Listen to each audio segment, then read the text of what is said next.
raconte. Christophe Ondelatte. Une affaire criminelle du début du 19e siècle.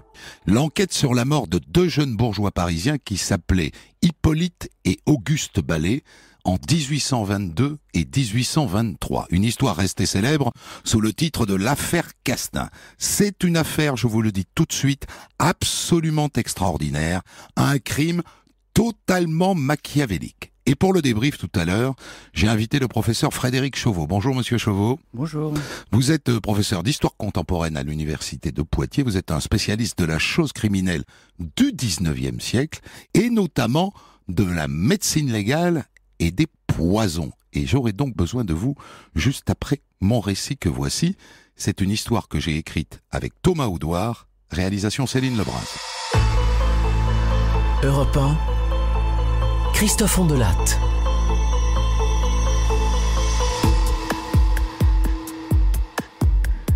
L'histoire que je vais vous raconter aujourd'hui se déroule à Paris dans les années 20. À ce moment très particulier de l'histoire où la France essaye de conjuguer les bienfaits de la monarchie et ceux de la Révolution. Le roi Louis XVIII se retrouve à la tête d'une monarchie constitutionnelle. Je vous dis ça pour que vous connaissiez le contexte, parce qu'à part ça, mon histoire est éternelle.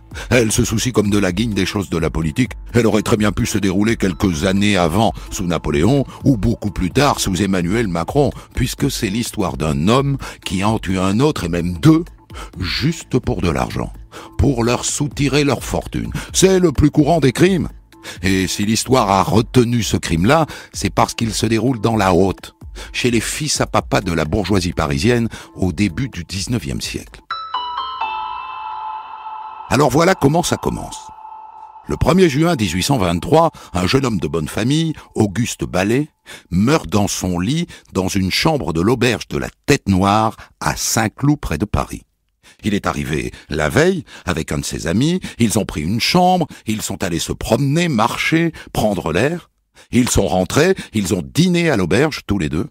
Ils se sont couchés, et l'ami raconte que dans la nuit, Auguste a été pris de vomissements et ensuite de coliques. Et le lendemain, il meurt vers 12h30. Mort de quoi? Eh bien, l'ami a sa petite idée, car il se trouve qu'il est médecin. Jeune médecin, diplômé depuis un peu plus d'1 an, mais médecin tout de même. À mon sens, il est mort du choléra. Il en avait tous les symptômes, en tout cas. Quoi qu'il en soit, quand j'ai vu qu'il allait mal, j'ai fait venir 2 confrères. Ils pourront vous dire dans quel état il était. C'était horrible. Et c'est vrai, ça. Voyant l'état de son ami, et se trouvant sans doute trop débutant pour poser lui-même un diagnostic, il a fait venir un premier médecin le matin, vers 11h. Le docteur Pigache, un docteur du coin, qui a prescrit des émollients, et qui est revenu l'après-midi pour tenter une saignée. Ne voyant pas d'amélioration, c'est lui, le docteur Pigache, qui a fait appeler plus tard un docteur de Paris, le docteur Pelletan. Mais quand l'autre est arrivé, c'était trop tard. Il n'y avait plus qu'à appeler le curé, qui est venu donner l'extrême onction, et Auguste est mort juste après. À ce stade, si les 2 médecins signent le certificat de décès et rentrent chez eux sans rien dire, il n'y a pas d'affaire. Mais comme ils trouvent tous les 2 cette mort très étrange, alors ils préviennent la police. « Bonjour brigadier, je me présente, je suis le docteur Pigache, et voici le docteur Pelletan de Paris. Nous sommes venus vous voir parce que l'un de nos patients vient de trépasser. Le sieur Auguste Ballet, qui avait à peine 24 ans. Il est mort à l'auberge de la Tête Noire, et nous avons des doutes. De sérieux doutes sur les raisons de sa mort. » « Des doutes, dites-vous? Et pour quelles raisons? Enfin, un garçon en pleine santé qui meurt comme ça d'un coup, ça n'est pas normal. Il y a autre chose. L'ami qui était avec lui. Il se prétend médecin, mais je dois vous dire qu'il a eu un étonnant comportement. Le jeune Auguste était mourant, eh bien lui, il allait et il venait. Il s'est absenté sans cesse. Il est parti au moins 4 fois. Et j'ai moi-même prescrit des remèdes, il ne les lui a pas donnés. Enfin voilà quoi. Nous trouvons que cela est suspicieux et nous avons souhaité vous en prévenir. Voilà comment ça commence. Vous allez voir, c'est une affaire magnifique. C'est du grand art, avec une bonne dose de perversité.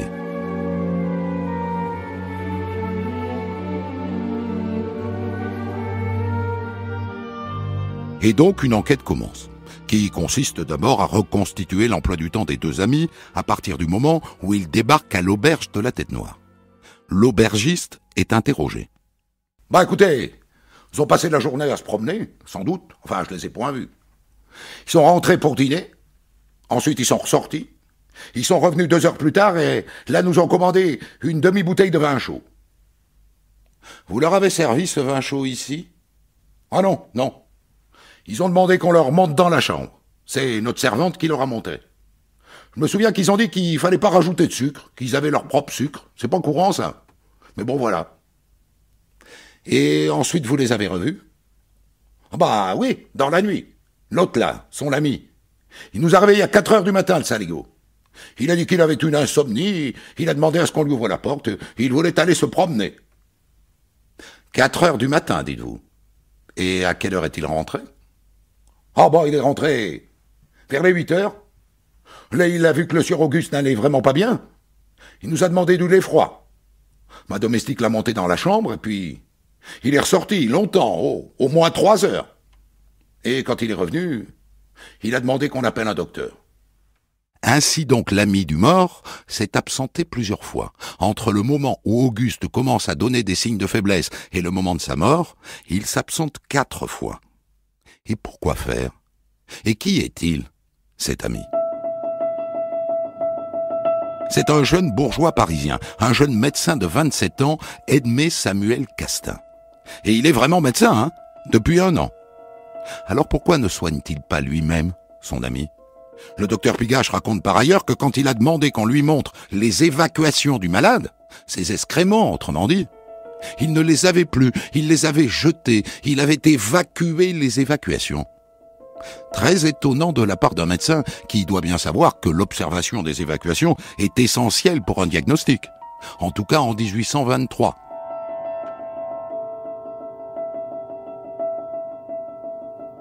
Tout ça pour dire que d'entrée, cet ami, ce docteur Castin, est suspect. Et il devient plus que suspect quand débarque le beau-frère du mort, le beau-frère d'Auguste, le frère de sa demi-sœur, sa seule famille. Vous me dites qu'Edmé Samuel Castin était avec Auguste ? Juste ciel. Vous le connaissez ? Si je le connais ? Mais enfin, il était l'ami d'Hippolyte, le petit frère d'Auguste, qui est mort il y a quoi ? 7 mois à peine. Eh oui. Auguste Ballet avait un petit frère, Hippolyte, qui est mort lui aussi le 5 octobre 1822, à l'âge de 24 ans. Il y a 7 mois à peine. À l'époque, il y avait bien eu des gens de son entourage pour trouver qu'il était mort un peu jeune, et bien vite. Mais il n'y avait pas eu d'enquête, juste une autopsie qui avait conclu à une mort naturelle. Car Hippolyte Ballet était phtisique depuis ses 9 ans. Il avait la tuberculose. On a juste pensé que sa tuberculose s'était aggravée. Et qui avait accompagné la lente décrépitude du jeune Hippolyte Ballet ? Edmé Samuel Castin, son grand ami. Avant d'être l'ami d'Auguste, Castin avait été l'ami d'Hippolyte. Et Hippolyte est mort dans ses bras. Et Auguste aussi. Le hasard ? Bien sûr que non. À partir de ce moment-là, les enquêteurs ont la conviction que Castin a tué les 2 frères. Mais alors pourquoi ? Quel pourrait être son mobile ?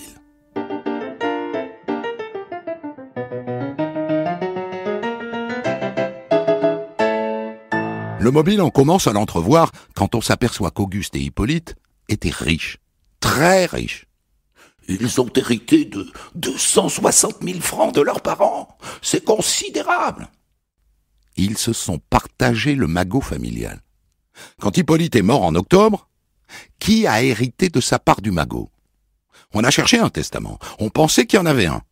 Il ne s'entendait pas du tout avec son frère Auguste. On disait qu'il avait légué toute sa fortune à sa demi-sœur. On l'a cherché, ce testament. On l'a pas trouvé. Disparu. Et donc, en l'absence de testament, eh bien, c'est Auguste qui a hérité.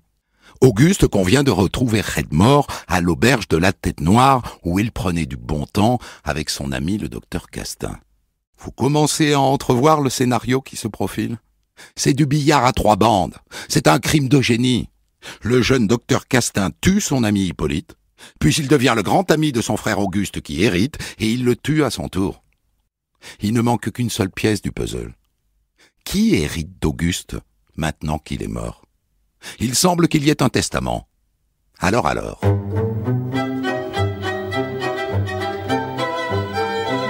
En attendant que le notaire ouvre ce testament, on en apprend de belles sur le docteur Castin. Il est sans le sou. Il est médecin, certes, mais il n'a pas de patient.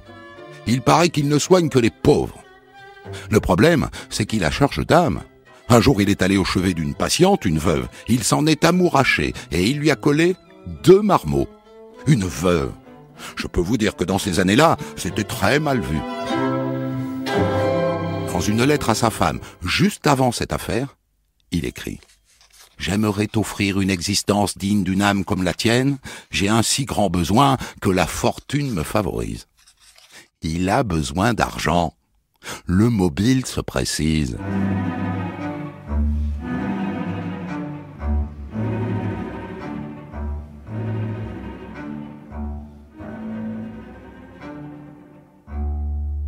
Alors maintenant, allons chez le notaire et assistons à l'ouverture du testament d'Auguste Ballay, ayant lui-même hérité de son frère. Le notaire est en train de décacheter l'enveloppe. Bien. Je fais lecture du testament. Quoiqu'en parfaite santé, je peux mourir d'un instant à l'autre par maladie ou par accident. En conséquence, de mon plein gré, j'institue pour mon seul et unique héritier et légataire universel Monsieur Edmé Samuel Castin, docteur en médecine. Voilà la dernière pièce du puzzle. Le docteur Castin est l'héritier d'Auguste Ballay, son ami, qui fut lui-même l'héritier de son frère Hippolyte, son ami aussi. Et vous voulez savoir le pire? Le testament d'Auguste en faveur de son ami Castin est signé du 29 mai 1823, la veille de sa mort. Salaud de Castin.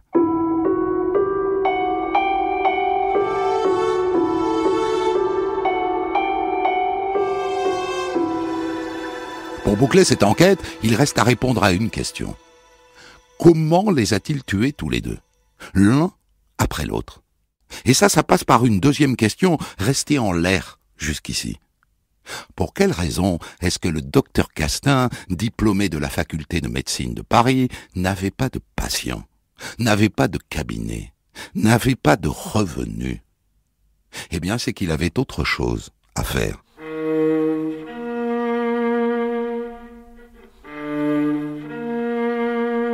Quand on lui demande pourquoi il n'a pas d'argent, en général, voilà ce qu'il dit. « Je m'occupe des indigents, c'est tout. Je soigne les pauvres, et ils ne paient pas. Rien de plus. » Eh bien, c'est faux. Si le docteur Castin n'a pas de patient, c'est parce qu'il a une autre marotte, qui lui prend tout son temps. Il fait des expériences. Le docteur Castin est un chercheur. Quand on va perquisitionner chez lui, on tombe sur un laboratoire, des fioles, des tubes à essai, des flacons. Le docteur Castin est un spécialiste des poisons. C'est pour ça qu'il n'a pas le temps de voir de patients. Et en fouillant chez lui, on trouve des centaines de cahiers dans lesquels sont consignées toutes ses expériences. Et en les lisant, on s'aperçoit qu'il a une fixette. Les poisons qui ne laissent pas de traces. C'est ça le cœur de ses recherches. L'arsenic, par exemple, ça laisse des traces. À l'autopsie, ça se voit. Lui s'intéresse à des poisons végétaux, comme la morphine, par exemple. L'acétate de morphine, qui vient du pavot, et qui serait invisible à l'autopsie. Sacré coco. C'est écrit dans l'un de ses cahiers. Regardez là. Il a mené des expériences sur des chiens. Il les a empoisonnés à l'acétate de morphine, puis disséqués à la recherche de traces. Il a fait ça aussi avec des chats. Et d'après ce qu'il écrit, les résultats étaient très encourageants.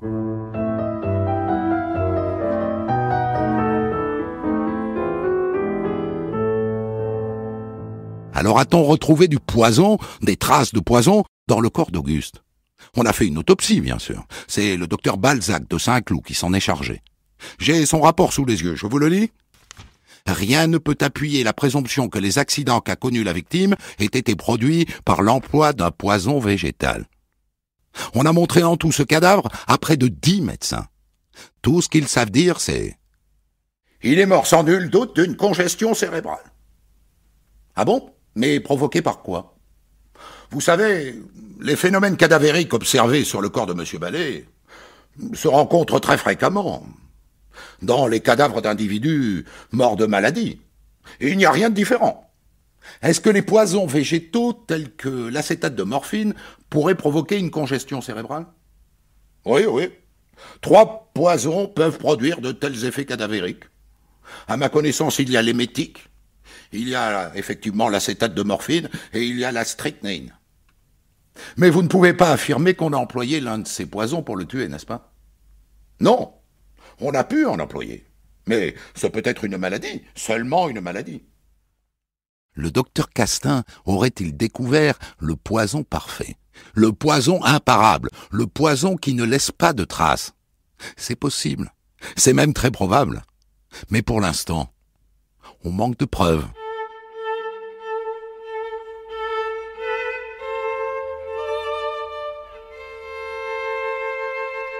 Les policiers font alors le tour des pharmaciens de Paris et ils tombent sur le pharmacien Kélus.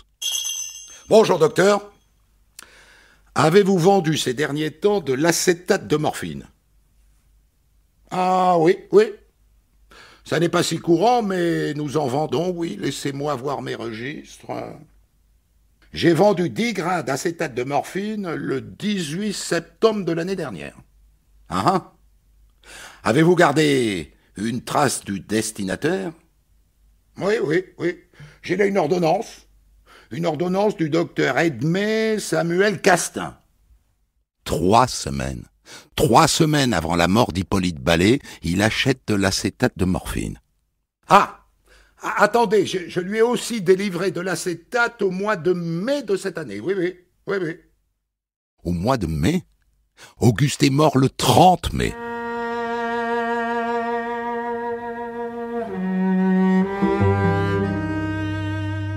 Et lui alors? Edmé Samuel Castin, qu'est-ce qu'il dit de tout ça? Lui, il joue les vierges effarouchées.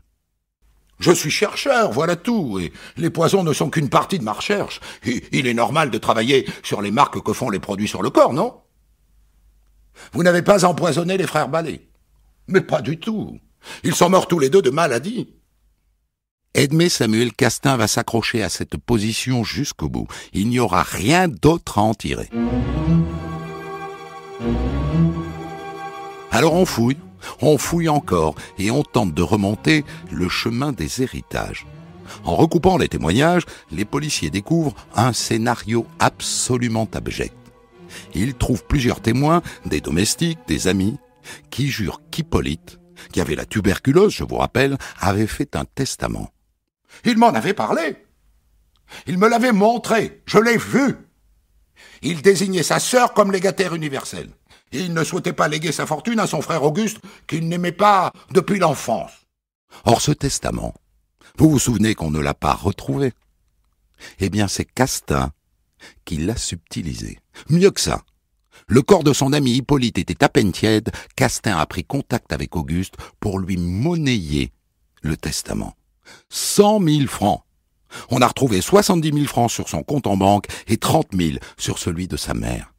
Et des tas de gens racontent qu'à partir de ce moment-là, le docteur a changé de train de vie. On a aussi trouvé une lettre d'Auguste qui réclame la somme à son banquier. Je vous annonce avec la plus grande peine que je viens de perdre mon frère. Je vous écris aussi que j'ai absolument besoin de 100 000 francs pour aujourd'hui même. Si cela est possible, j'en ai le plus grand besoin. C'est pas joli. Mais les deux hommes avaient à ce moment-là un intérêt commun. Auguste, écarté de l'héritage de son frère, récupérait le pactole, pas vu pas pris, et Castin, ma foi, faisait avancer son plan. Maintenant, il pouvait passer à la suite, il pouvait s'occuper d'Auguste. Machiavélique.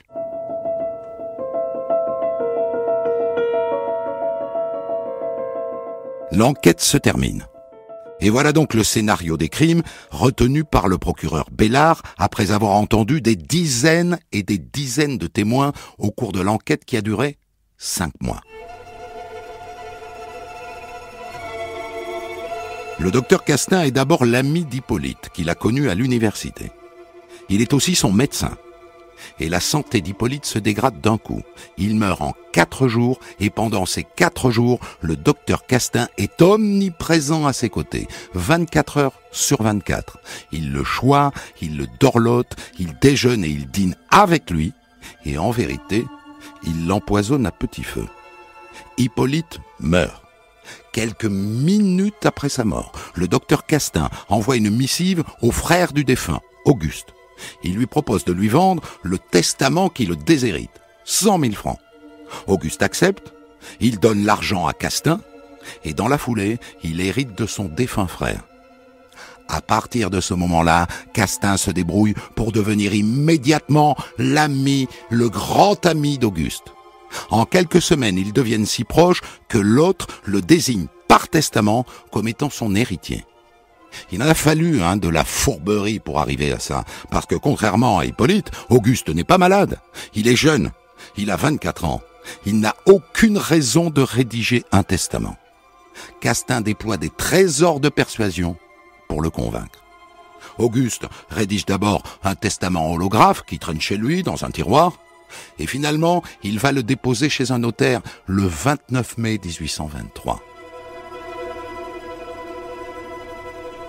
Le lendemain, 30 mai, Castin lui dit « Mon cher Auguste, que dirais-tu que nous allions passer quelques jours à la campagne ?»« Ah, mais c'est une merveilleuse idée, mon ami. Je connais une petite auberge où nous serons fort bien. Il s'agit de l'auberge de la Tête Noire, à Saint-Cloud.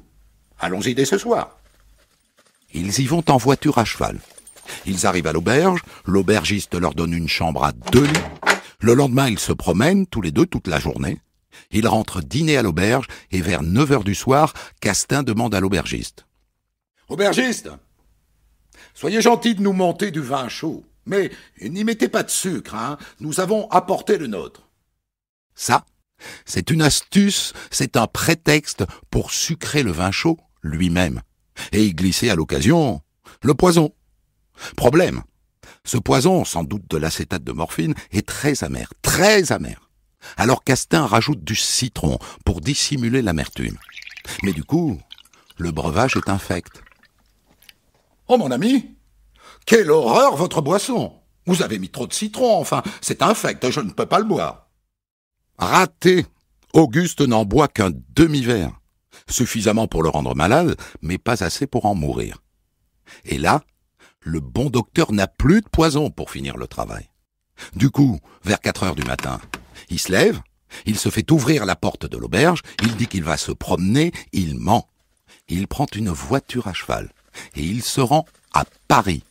À 8 heures pétantes, il entre dans l'officine du pharmacien Robin, au 5 de la rue de la Feuillade. « Bonjour. Voici une ordonnance que j'ai pour de l'émétique. Il m'en faudrait 12 grains, s'il vous plaît. » L'employé de la pharmacie rechigne un peu. « C'est que 12 grains, c'est beaucoup.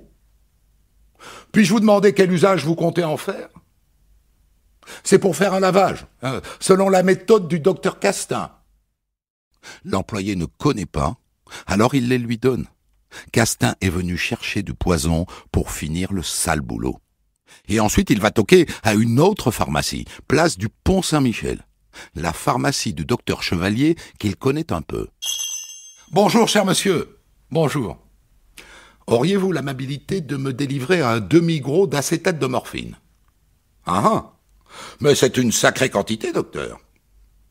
Comme vous le savez, je me livre à des expériences sur des animaux. » Castin obtient alors ce qu'il demande. À ce moment-là, il hèle un cabriolet, et toutes brides abattues, il retourne à l'auberge de la Tête Noire. « Ah, me voilà de retour de ma promenade. Comment va mon ami Auguste ? » ?»« Il est dérangé. Il va pas bien, Je vais m'en occuper. Soyez gentil de monter du lait froid. Je vais lui en donner. » On lui monte le lait froid. Castin y glisse une nouvelle dose de poison, sans doute un mélange d'acétate de morphine et d'émétique. Et en quelques minutes, l'autre se met à vomir, tripes et boyaux. À ce moment-là, Castin quitte de nouveau la chambre. Où va-t-il? On pense qu'il va planquer le reste du poison, car il est méfiant. Il revient et il constate que son ami Auguste est très mal, mais qu'il n'est toujours pas mort. Et donc il ressort, il va rechercher un peu plus de poison. Il revient, il administre ce râpe de poison à Auguste, à la cuillère, semble-t-il. Et ensuite il fait tout un cirque en faisant venir 2 médecins, et quand le docteur Pigage prescrit des émollients, il omet de les lui donner. Il fait enfin venir un curé pour lui donner l'extrême onction, et là il fait tout un cinéma, il pleurniche, il gémit. « Mon pauvre ami Auguste, quelle malédiction, quelle malédiction, quel triste destin, enfin, mourir si jeune. » Et Auguste finit par passer l'arme à gauche. Voilà donc le scénario des 2 crimes tel qu'il résulte de l'enquête de 5 mois conduite par le procureur Bellard. Il n'y a pas de preuve, c'est vrai, que les frères Ballet ont été empoisonnés, il n'y en a pas. Mais il y a suffisamment d'éléments concordants pour renvoyer le docteur Castin devant une cour d'assises. Mesdames et messieurs, la cour! Le procès d'Edmé Samuel Castin s'ouvre le 10 novembre 1823 devant la cour d'assises de la Seine. Soyons clairs, il risque l'échafaud. Faites entrer l'accusé, je vous prie. Et Castin apparaît, petit, râblé, vêtu de noir, apparemment calme. Castin, je vous l'ai dit, nie depuis le début de l'enquête. Au procès, il continue de nier même les évidences.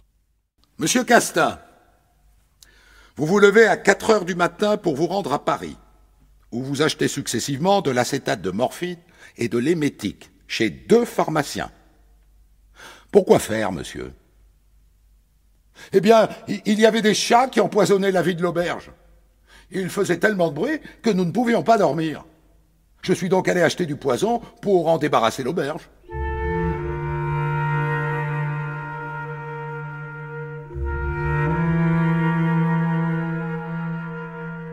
Le procès dure 6 jours.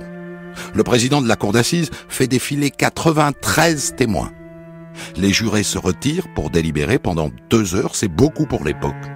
Mais ils butent sur un manque de preuves, notamment au sujet de la mort d'Hippolyte. Il était phthisique, il était tuberculeux, comment être certain qu'il est mort empoisonné et pas tout simplement de maladie? Il décide donc d'acquitter le docteur Castin du meurtre d'Hippolyte Ballet.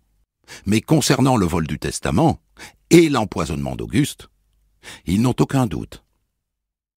La Cour, vu la déclaration du jury, vu les articles 439, 301 et 302 du Code pénal, condamne le docteur Edmé Samuel Castin à la peine de mort.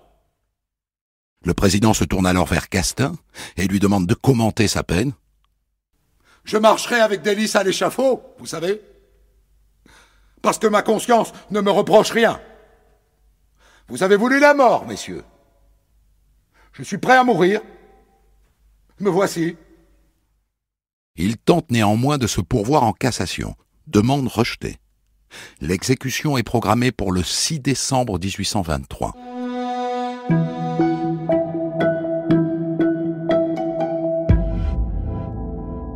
Quelques jours avant, Castin réclame qu'on lui fasse porter une montre en prison.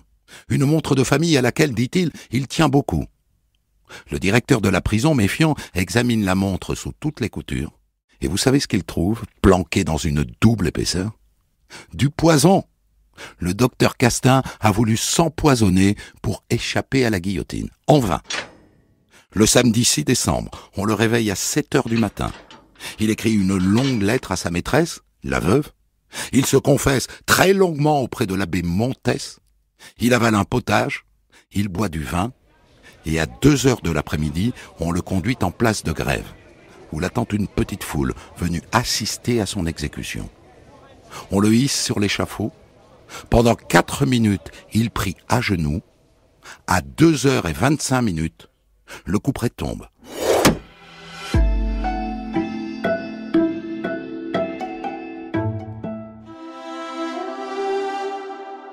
Voilà donc pour cette histoire. Je suis avec le professeur Frédéric Chauveau. Vous êtes historien, professeur à l'université de Poitiers. Vous êtes un spécialiste de la chose criminelle au XIXe siècle et vous vous êtes intéressé récemment au poison puisque vous leur avez consacré une exposition. Première chose, j'ai été extrêmement surpris en allant aux documents originaux de cette affaire auquel on a accès grâce à la Bibliothèque nationale. Ça n'est pas une enquête bâclée. Des dizaines et des dizaines de personnes ont été entendues. Plus de 90 personnes sont appelées à témoigner au procès d'assises. On a mis le paquet. On mettait le paquet à l'époque comme ça? Pas véritablement, non, parce qu'on a des enquêtes qui sont bâclées, on interroge 5 personnes, et là on a effectivement donc une véritable investigation judiciaire. C'est pas si fréquent et ça montre aussi peut-être tout de suite l'intérêt que les différents protagonistes prêtaient aux affaires. Parce que ce qu'on peut aussi souligner, c'est qu'à l'époque, la plupart des empoisonneurs sont des femmes, ce sont les empoisonneuses. Et là, qu'un homme passe à l'acte, à ce moment-là, évidemment, ça suscite une énorme curiosité. Ce qui est rare et cher, quoi. C'est ça, tout à fait. Hein, ce qui est rare et cher. Alors, il y a aussi, ça m'a beaucoup amusé dans le traitement papier de cette affaire à travers la procédure de l'époque, beaucoup d'aspects moralistes. Et notamment, il y a des pages et des pages sur les mauvaises mœurs du docteur Castin, qui avait mis 2 polichinelles dans le tiroir, comme on disait, à cette pauvre veuve. On insiste sur le fait que tout cela est très immoral.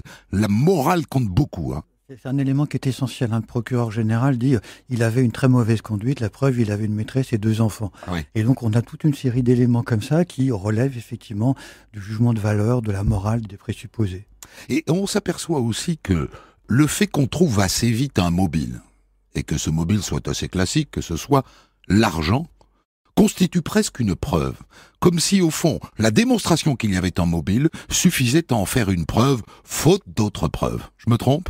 Non, là, vous avez tout à fait raison, puisque la somme que reçoit le docteur, c'est à peu près 100 000 francs de l'époque. Oui. Si on le traduit aujourd'hui, ça fait à peu près 327 000 euros. Mais comme les conditions d'existence sont pas du tout les mêmes, c'est à peu près comme si quelqu'un passait à l'acte aujourd'hui pour obtenir environ 450 000 euros d'aujourd'hui. Oui. Voilà, c'est un petit peu le fondement. Voilà. Et donc, du coup, pour les jurys qui sont des hommes, il n'y en a que 12, ce sont des boutiquiers, des commerçants. Donc, l'argent comme mobile, évidemment, ça semble tout à fait naturel. Mais qu'est-ce qui pèse à ce début du 19e siècle dans un dossier d'instruction? Est-ce qu'il faut des preuves ou est-ce que des éléments convergents, et notamment un vrai mobile, peuvent suffire? Alors à l'époque, il y a déjà une controverse, puisque la preuve royale, c'est la veuve. Oui. La deuxième preuve dans la hiérarchie, c'est la preuve testimoniale, donc la preuve par témoin. Et vous l'avez rappelé, 90 témoins qui sont sollicités ou un peu plus au moment du procès. Et donc à ce moment-là, effectivement, donc comme il n'y a pas grand-chose, il reste le mobile. Et le mobile semble plausible. Oui. Alors, à l'époque, on fait appel à plus de 10 médecins pour examiner le cadavre d'Auguste Ballay. Pas celui d'Hippolyte Ballay, qui est malade, qui fait l'objet d'une autopsie sans doute un peu rapide. Il n'est pas certain qu'on ait ouvert le corps à ce moment-là. On s'est contenté d'une observation extérieure. Il était très amaigri, il était phtigique, ma foi. On a conclu qu'il était mort de mort naturelle. Mais enfin, Auguste, on le montre à 10 médecins. Qu'est-ce qui se passe dans une autopsie au 19e siècle? De quoi est-on capable de témoigner quand on a ouvert un corps à cette époque-là? D'abord, 10 médecins, c'est absolument exceptionnel, hein, c'est rarissime dans les affaires. La toxicologie en France, elle est véritablement installée entre 1811 et 1814. Oui. Mais à l'époque, on n'est pas capable de déceler avec certitude la quantité de poison et la nature d'un poison contenu par l'enveloppe charnelle. On le sait qu'à partir de 1840. Donc on est obligé un petit peu de bricoler entre guillemets, on peut voir des traces physiques. Et dans certaines quel genre autopsies, de traces, par exemple? D'abord, parfois, donc, certains médecins ouvraient le cadavre, utilisaient leur appendice nasal qui était mis au-dessus, et s'il y avait une légère odeur de vinaigre, ça laissait supposer, eh bien, qu'il y avait véritablement empoisonnement. On fait encore comme ça, hein, aujourd'hui. Les médecins légistes sentent le bol gastrique. Je l'ai vu faire en autopsie, moi, hein, pour savoir s'il a mangé des pâtes ou bu du vin blanc avant de mourir. Et puis à l'époque, il y a aussi un autre élément qui est un petit peu contraire à l'enquête judiciaire et à la neutralité de l'expert, c'est qu'on dit qu'à ce moment-là, donc, le médecin expert doit chercher des preuves ou des témoignages connexes. C'est-à-dire qu'il se transforme un petit peu en juge d'instruction et il essaye de recueillir un certain nombre de témoignages qui permettent de décrire un petit peu l'état de la maladie ou du malaise de celui qui est passé de vie à trépas.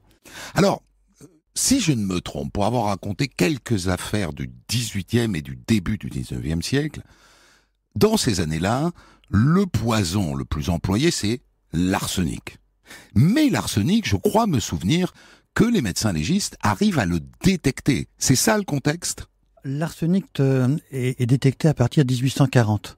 Parce que c'est l'appareil d'un Anglais, d'un savant qui s'appelait Marsh, qui permet à ce moment-là de visualiser donc un anneau qui est un petit peu lumineux ou un petit peu plus clair par rapport au reste. Et là, on a une certitude. Donc en 1823, là, il pourrait empoisonner les gens qu'il veut tuer avec de l'arsenic. Voilà, on n'a que des hypothèses. La seule chose, effectivement, c'est quand on ouvre le cadavre, on regarde les tissus, s'ils sont davantage rouges, la teinte. Alors à ce moment-là, dans les descriptions, il y a toute une série de mots qui sont utilisés pour définir, si je puis dire, une sorte d'arc-en-ciel des différentes couleurs et de l'altération des différents tissus. Mais il ne peut pas y avoir de certitude absolue. Donc s'il avait utilisé l'arsenic, il se serait pas plus fait pincer qu'avec l'acétate de morphine. Absolument. Alors quel progrès représente en la matière l'acétate de morphine ? D'abord, est-ce que c'est un poison qui a été utilisé comme tel à cette période-là, ou est-ce que vraiment c'est un précurseur, le docteur Castin ? C'est un précurseur. Puisque donc l'acétate, c'est un sel qui est formé après avec différentes bases. Donc l'acétate de morphine, c'est quelque chose qui est tout à fait nouveau. Parce que la morphine est véritablement, si je peux dire, identifiée et isolée simplement en 1804. Donc c'est tout à fait récent. Et donc être capable d'utiliser l'acétate de morphine, il fallait vraiment être au fait des différents poisons. La preuve, c'est que lors du procès, on fait appel au grand spécialiste des poisons de l'époque qui était De Vergy. Et De Vergy donc fait une déclaration pas du tout à charge, extrêmement donc timorée et prudente. Et donc là, effectivement, utiliser l'acétate de morphine, c'est faire preuve d'une spécialité rare à cette époque-là. C'est donc une invention. Et alors est-ce qu'après, plus tard, ce poison inventé par Castin a été utilisé ? Oui, il a été utilisé dans d'autres affaires, c'est-à-dire en gros au 19e siècle jusqu'aux années 1880, vous l'avez évoqué tout à l'heure, il y a une grande peur, c'est la peur des poisons invisibles, ceux qu'on ne peut pas identifier ou qu'on ne peut pas détecter, et notamment des poisons donc volatiles.